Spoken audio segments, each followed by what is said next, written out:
ചൂരക്കൊട്ടകൾ. ഹസ്രത്ത് ബാൽ മസ്ജിദിലേക്ക് പോകുമ്പോൾ കാണുന്ന കാഴ്ചകളാണ്. നല്ല ചൂരക്കൊട്ടകളുണ്ട്.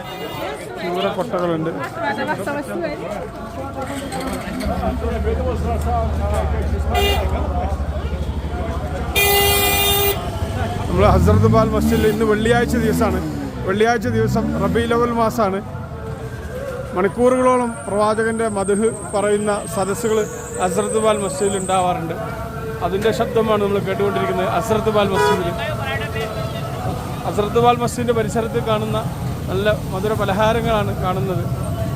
കാണുമ്പോൾ വാങ്ങി തിന്നാൻ പൂതിയുണ്ട്, പക്ഷേ നമ്മളത് വാങ്ങും, കഴിക്കും. അതിൻ്റെ നിർമ്മാണങ്ങളാണ് നമ്മൾ കണ്ടുകൊണ്ടിരിക്കുന്നത്. ഹസ്രത്ത് ബാൽ മസ്ജിദിലേക്കാണ് നമ്മൾ കയറിക്കൊണ്ടിരിക്കുന്നത്. ഇവിടെ മൗലൂദ് നടക്കുകയാണ്. ഇന്ന് റബീഉൽ അവ്വൽ മാസമാണ്, വെള്ളിയാഴ്ച ദിവസം മൗലൂദ് നടക്കുകയാണ്.